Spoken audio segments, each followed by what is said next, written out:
This is A Murakami Minute, presented by the Drunken Pen Writing Podcast.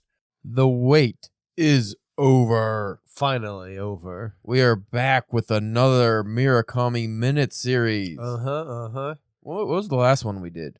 Was it his first novels, or was it a short story collection? I think it was those first two novels, because I still have to finish reading, or not finish reading, I have to start reading and finish it. What was it? The third one. That's like the part of that trilogy. Wild Sheep Chase. Yeah. Right, okay. My butt's itchy. Get it. So this time around, we thought we would do a little shorter, fun thing. Yeah. Some little Also fun. kind of newer. Yeah, this is actually new. Well, it was new when we got it. Now like a year ago. Now they already have the second volume out. So if this is good, we'll get the second volume too. Yeah. But we are doing Haruki Murakami's manga stories. On the cover here, we have Super Frog Saves Tokyo, Where I'm Likely to Find It, Birthday Girl, and The Seventh Man. I don't know if that's all the stories in here. I think that's it. I think it's just 4. It appears to be 4. Yeah. And to the contents of this book. As we were talking about off mic, these seem to be short stories that he has already had written and published, adapted into. Well, let me tell you, Spencer. For the first time in English, the language spoken around the world, I don't know if it's most, but it's a lot. It's a good chunk. The work of master storyteller Haruki Murakami is available in manga form. First time ever in English. So I guess in Japanese, it's probably got a bunch. Right. In this collection, you'll find striking full-color adaptations of these iconic short stories. Super Frog Saves Tokyo. A few days after an earthquake, Katagiri-san finds a giant frog in his home. The frog promises to save Tokyo from the next earthquake, but Katagiri-san must help him. Is this real? Or a dream? Is Murakami? It's always a dream. Or is it? Ha ha ha ha. I wonder. Where I'm lucky to...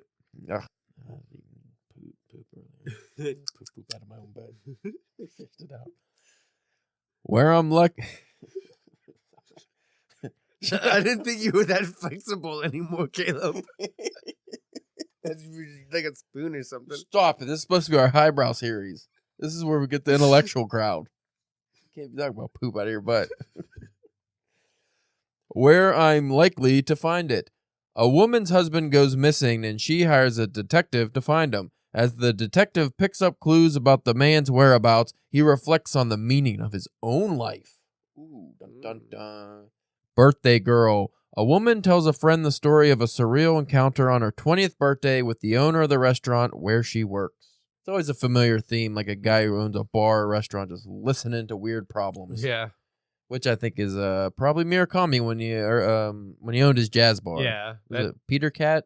I think it was the name of that. Something like that, yeah. The Seventh Man. A man who is deeply scarred by the death of his childhood friend must find a way to deal with this trauma as an adult. That sounds like just a literary fare to me. This is obviously a Haruki Murakami. We've covered The Elephant Vanishes, I believe. Mm-hmm. That was his short story collection. First person perspective? No, first person singular. Single. Close. Yeah. Same. Yeah. Different. And I always forget the pinball and the... Wild something. No, that wasn't Wild. That's the third one. Whatever. We look at through our list. We got him. So you know Haruki Murakami is obviously if you're listening to this, but the adaptor. John Christophe Deveney's comic book adaptations have been published in Italy, Spain, England, USA, Japan, and Argentina. He organizes international projects and comics exhibitions. He taught script writing for comics and animations for 15 years. So this must be the guy who's doing the adaptation. PMGL illustrates magazines and underground comics and publishes comic strips, short stories, and feature comics. He also teaches human morphology and anatomy to animators and video game artists. On the side, he collects 45 RPM records from the 70s and DJs under the nom de plume Kofi Ganatu. Kofi Natu. This is printed in China. I don't like that. I don't know why. I just don't like that.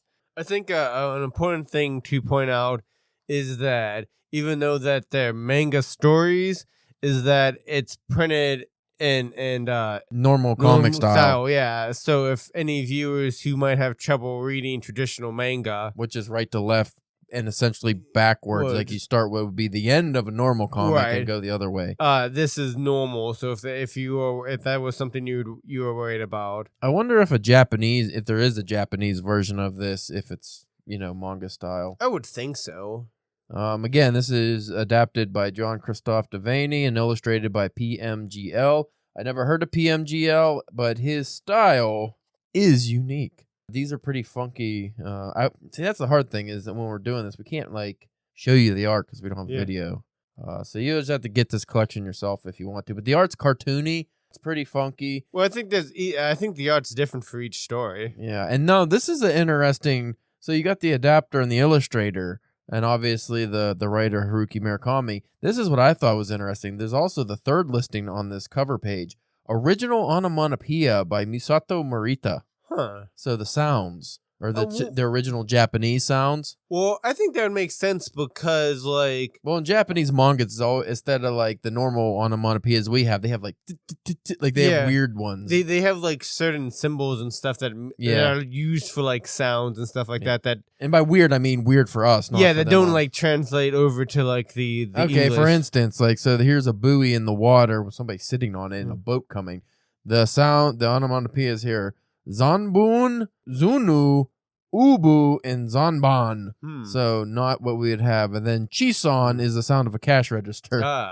So I do like that they went with the original Japanese style for the sounds. I think that gives it a little bit of a more authentic feel.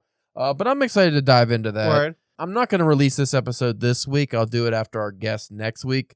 So the following Friday, this episode will release, and then after that, we'll do every week. Mm-hmm. And depending just how fun and how much we can get out of each story and how energized we are, we might record just all these in one go. I don't know. Yeah, depends how we finish it. But we'll probably do one episode per story since there's only 4 stories. But we'll try to mine some nuggets out of these, and they're Murakami stories, so we should be able to do that pretty easily. And I'm sure that they will lead into different things, and especially once we get a couple stories deep in, and we can kind of compare and contrast between the stories too. And like I said, if this turns out to be fun and we really like this, I will definitely get the second. I'll probably get the second one regardless, just because I like collecting Murakami shit. Because I'm a stupid head. Yeah. But that has been a Murakami minute.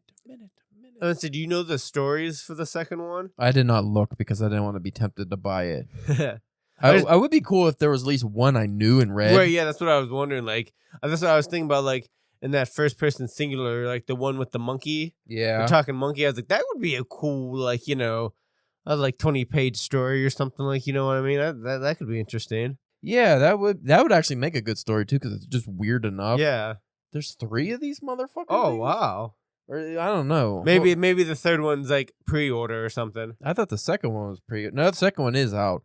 So the second one has we did read this, the second bakery attack. Oh yeah. Samsa in Love, we read that as well. Oh, I don't know if I remember that one just from the name of it. And Thailand. So that one only has 3. The volume 2 only has 3 stories. Maybe they're bigger. Yeah, they were. The second bakery attack we definitely read. Yeah, I do remember that one. I remember the title, Samsa in Love. We'll have to do that because rereading it will jog our memory, obviously. And let me see if there actually is a 3. It's listed here on the suggestion. And there is a 3. Ooh. And guess what, Spencer? What? That's not coming out till 2025. Oh. April 2025. And that one only has 2 stories. Oh, wow. It has Scheherazade. I think it's German. I think I read that story, actually, but I don't remember. I couldn't pronounce that. Scheherazade. Scheherazade. And then the second story is Sleep. There could be more stories. That's just what is listed on the cover. By going by this first one, I'm going to assume that's the stories listed. So anyway, like I said, that has been a Murakami Minute.